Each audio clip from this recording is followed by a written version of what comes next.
میرے خیال میں اس طرح کے جو ان پر الزامات لگائے جا رہے ہیں وہ زیب نہیں دیتے. Thank you. جی اب بڑھتے ہیں مین ویڈیو کی جانب.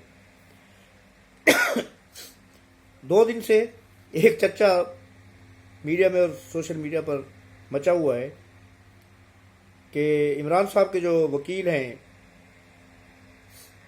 مروت صاحب، شیر افضل مروت، ان کا جاوید چودھری صاحب کے پروگرام میں عفنان اللہ کے ساتھ، عفنان اللہ خان جو سینیٹر ہیں مسلم لیگ نون کے، اور ان کے مرحوم لیڈر جناب مشاہد اللہ خان کے بیٹے ہیں. مشاہد اللہ خان بنفس نفیس بھی بہت ہی نفیس قسم کے انسان تھے. بڑا ان کے پاس جو ہے نا ادب کا ذخیرہ تھا، بڑی اچھی تقریریں کیا کرتے تھے. بہت ہی مرنجان قسم کے انسان تھے. اللہ ان کو جنت نصیب کرے. اسی طرح عفنان اللہ صاحب بھی اپنے والد صاحب کے نقش قدم پر چلتے ہیں. وہ بڑی اتنی جلدی جو ہے نا وہ طیش میں نہیں آتے.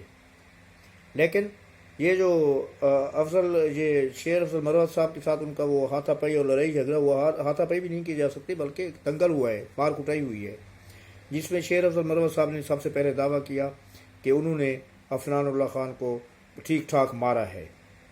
بعد میں جو ویڈیوز آئیں اور بعد میں جو پروگرام کے ہوسٹ ہیں جاوید چودھری اور اس کے بعد جو ہیں آپ کے بادامی صاحب، انہوں نے بھی جو ہے نا اس چیز کی تردید کی کہ ایسی کوئی بات نہیں، مارا عفنان صاحب نے ان کو ٹھیک ٹھاک ہے.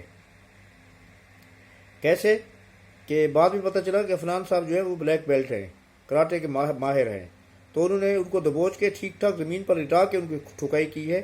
اور اب وہ جو ہے نا اپنی شرمندگی کی وجہ سے میڈیا میں یہ کہتے پھر رہے ہیں کہ میں نے ان کو بہت مارا ہے. اور یہ خبر لیک بھی بذات خود انہوں نے ہی کی، شیر افضل مروت صاحب نے. حالانکہ جب کہ پروگرام کے بعد جب یہ ہوا تو یہ طے ہو گیا تھا کہ اس خبر کو لیک نہیں کیا جائے گا اور اس طرح کا کوئی چیز میڈیا پر نہیں آنے دیجیے گی. لیکن شیر افضل مروت صاحب نے خود ہی شیخی میں جا کے میڈیا والوں کو کال بھی کی، ان کو کچھ رپورٹرز کو رپورٹس بھی دی، ان کو پیغام بھی دیے اور فون پر بات بھی کی، اور پھر اس طرح یہ خبر لیک نہیں ہوگی بلکہ یہ خبر سوشل میڈیا اور میڈیا پر آ گئی. بات یہ نہیں کہ کس نے کس کو مارا، بات یہ ہے کہ یہ ہمارے سیاستدانوں کو کیا ہو رہا ہے. اور خاص طور پر یہ مار کٹائی سیاستدانوں کی جو اس کے اوپر لائیو ٹی وی پر بیٹھ کے پروگرام میں بیٹھ کے یہ پی ٹی آئی کے دور سے شروع ہوئی ہے. پھر لوگ کہتے ہیں کہ ہم پی ٹی آئی پر تنقید کرتے ہیں. میں پی ٹی آئی پر تنقید نہ کروں تو کس پر تنقید کروں؟ اپنے اوپر کروں کہ میں یہ خبر کیوں دے رہا ہوں، یا اس کے اوپر میں بحث کیوں کر رہا ہوں، یا ان کے اوپر کروں کہ جو پروگرام کے اینکر ہیں کہ انہوں نے یہ چیز چھپانے کی کوشش کیوں کی. او بھائی، یہ چیز آج سے پہلے کبھی آپ نے سنی تھی؟ یہ گزشتہ 5-7 سال سے پہلے کہ ٹی وی کے اوپر پروگرام میں جناب وہ ہاتھا پائی ہوگی اور مار کٹائی ہوگی سیاستدانوں کے درمیان میں، یا دو مختلف سیاسی پارٹیوں کے کارکنوں کے بیچ میں. حتیٰ کہ پارٹی کی خواتین کارکن جو ہے مردوں کو تھپڑ مارنا شروع ہو گئی. کبھی آپ نے دیکھا تھا؟ کیا آپ اپنی بیوی سے ایکسپیکٹ کر سکتے ہیں کہ وہ کسی غلط بات پر آپ کو تھپڑ مارتے جائے؟ میں پی ٹی آئی کے کارکنوں سے پوچھنا چاہتا ہوں، وہ جو کہتے ہیں نا اس چیز کو جو پروموٹ کرتے ہیں کہ ہاں یہ اس میں کوئی حرج نہیں ہے.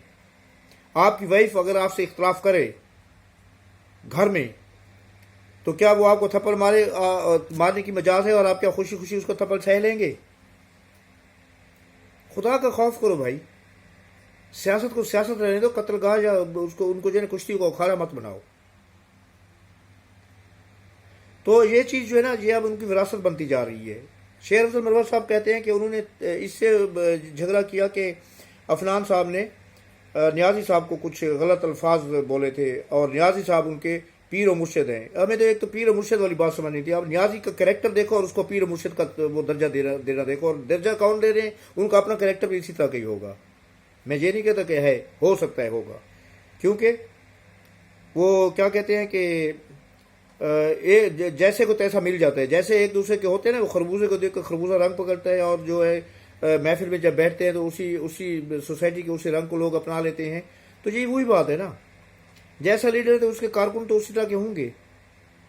کردار ان کو دیکھو اور نوز باللہ ان کو پیر و مرشد کا درجہ دیا جا رہا ہے. اور پھر عمران صاحب یہ کہتے ہیں کہ ان کی مرشد جو ہے نا پنکی پیرنی، اور پنکی پیرنی یہ کہتے ہیں کہ ان کے مرشد جو ہے نا وہ ان کے سب کا شوہر خاور مانے کا ہے. کیا بات ہے، سبحان اللہ سبحان اللہ. یہ مرشد پیری مرشدی کا جو سلسلہ چل رہا ہے کتنا اچھا سلسلہ چل رہا ہے. اینی ہاؤ، تو بات یہ ہے کہ وہ پیر و مرشد کی بات نہیں تھی. عفنان صاحب نے عمران صاحب کو کوئی گالی شالی نہیں دی تھی. بات یہ ہے کہ جب بحث ہو رہی تھی تو شیر افضل مروت نے عفنان صاحب کے والد مرحوم کے بارے میں کوئی ایسی بات کی جو ان کو ناگوار گزری، اور عفنان صاحب نے جواب میں یہ کہا کہ اگر آپ میرے والد کے بارے میں یہ بات کر رہے ہیں جو کہ تاحیات بھی نہیں ہے، تو میں بھی آپ کے والد کے بارے میں یہی الفاظ عطا کر سکتا ہوں۔ اور اتنی سی بات پر شیر افضل مروت صاحب کھڑے ہو گئے اور انہوں نے عفنان صاحب کو تھپڑ مار دیا، اور پھر اس کے بعد ان کی جو درگت بنائی عفنان خان نے، وہ دنیا نے اگر نہیں دیکھی تو پلیز وہ آپ میڈیا پر اس پر جائیں، یوٹیوب وغیرہ پر، تو کلپس دیکھیں، کیونکہ ہمیں تو اجازت نہیں ہے کہ ہم وہ جہاں پر شیئر کر سکتے۔ تو آپ لوگوں کے سامنے دودھ کا دودھ اور پانی کا پانی ہو جائے گا کہ کس نے کس کو مارا اور بات کیا ہوئی تھی۔ اب شیر افضل مروت صاحب اپنی خفت مٹانے کے لیے، اپنی بےزتی کو چھپانے کے لیے، اپنی غلطی کو چھپانے کے لیے یہ بھی کہہ رہے ہیں کہ میں نے اپنے پیر و مرشد کی وجہ سے ان کے اوپر ہاتھ اٹھایا کیونکہ انہوں نے اس کو گالی دی تھی، حالانکہ ایسی کوئی بات بھی نہیں ہوئی۔ اور آخری موضوع جو میرا ہے وہ ہے عمران خان صاحب کے مسائل میں اضافہ، مشکلات میں اضافہ۔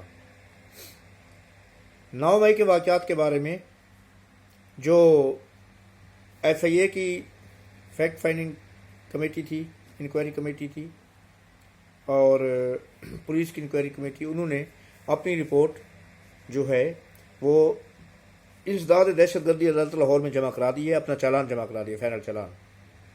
اور اس چالان میں ان کی انکوائری کے مطابق عمران صاحب کو دوشی قرار پایا گیا ہے، ان کو گناہگار قرار دیا گیا ہے۔ عمران صاحب کے ساتھ بہت سارے اور لوگ بھی ہیں، یہ ٹوٹل 11 لوگ ہیں جن کا چالان میں نام ہے، ان میں خواتین بھی ہیں، خدیجہ شاہ، صنم جاوید، ڈاکٹر جاسمین راشد، اور جو 5-6 خواتین جیل میں ہیں وہ بھی ہیں، اور ساتھ ان کے میل ارکان بھی ہیں۔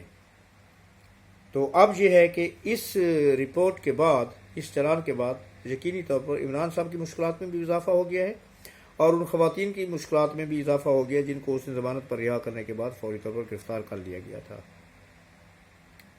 اور ایف آئی اے نے جو وہ جیو فینسنگ وغیرہ تھا، اور جو موبائل فون کے ریکارڈ وغیرہ تھے، اور جو آڈیو ریکارڈنگ تھی، اس کی فرانزک بھی کرا لی ہے، اور اس کے ایک رپورٹ تو نہیں، ہماری جو اطلاعات ہیں اس کے مطابق فرانزک وہ جو پازیٹیو آئی ہے، اور جو کچھ کیس بنایا گیا ہے اس کے مطابق ان کے پاس جو ثبوت ہیں آفٹر دیٹ فرانزک کے، وہ بہت ہی پختہ ہیں، اور وہ واضح طور پر ان لوگوں کی نشاندہی کر رہے ہیں کہ یہی کلپریٹ ہے، یہی جو ہے نا ماسٹر مائنڈ ہے، اور انہی کی وجہ سے یہ سارا ہنگامہ ہوا 9 مئی کا۔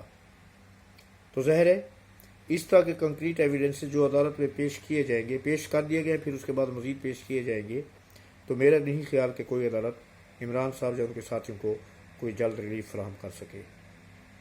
اور یہ ایک الگ قصہ ہے کہ ابھی تو یہ دہشت گردی کی عدالت میں کیس ہے، اس کے بعد جو ہے ایک کیس ان کا اس میں بھی جانا ہے، ملٹری کورٹس میں بھی چلنا ہے، اور اس کے بارے میں بھی جو سیفر کیس ہے اس میں بھی یہی کہا گیا ہے کہ ان کو جو ہے نا قصوروار ٹھہرایا گیا ہے، ان کو قصوروار پایا گیا، اور یہ چیز اسٹیبلش ہو چکی ہے کہ سیفر کے معاملے میں انہوں نے نااہلی، لاپرواہی اور ملک کے ساتھ دشمنی تو نہیں کہا جا سکتا، لیکن ملک کی وفاداری کا ثبوت نہیں دیا۔ تو وہ سیفر کیس جو ہے اس کے بھی ثبوت ان کے خلاف جا رہے ہیں۔ آپ دیکھیے، اللہ تعالیٰ کی مرضی ہے، اللہ پاک جو کرتے ہیں وہ بہتر کرتے ہیں۔ ہماری تو دعائیں ہر ایک کے ساتھ ہے، لیکن دعاؤں کے ساتھ دوا کی بھی ضرورت ہوتی ہے، تو یہ لوگ اپنے لیے دعا تو کر نہیں رہے، صرف دعاؤں کے سہارے بیٹھے ہوئے ہیں۔ تو اس کے بارے میں ہم اب کیا کہہ سکتے ہیں فردر۔ اور چوتھا ایک اور اہم موضوع ہے، اس کے اوپر میں اگلے ولاگ میں بات کروں گا۔ ایک گیلپ سروے آیا ہے جس کے اوپر پی ٹی آئی کے کارکنوں کی چیخیں نکل رہی ہیں، حالانکہ اس گیلپ سروے میں عمران خان کو پاپولر ترین لیڈر قرار دیا گیا ہے، 60% لوگوں نے عمران خان کو پاپولر لیڈر قرار دیا ہے، لیکن ان کی چیخیں پھر بھی نکل رہی ہیں، اور اس گیلپ سروے کے بارے میں بہت دشنام ترازیاں کی جا رہی ہیں۔ اس کی کیا وجہ ہے وہ اگلے ولاگ میں انشاءاللہ میں بتاؤں گا آپ کو۔ اب تک کے لیے اتنے کافی ہے، مجھے اجازت دیجیے۔ اگلے ولاگ کے ساتھ اگر زندگی رہی تو بہت جلد آپ کی خدمت پہ حاضر ہوں گا۔ اللہ تعالیٰ آپ کا حامی و ناصر، اللہ پاک آپ کو اپنے حفظ و امان میں رکھے۔ اللہ حافظ، اللہ نگہبان، السلام علیکم اور شکریہ۔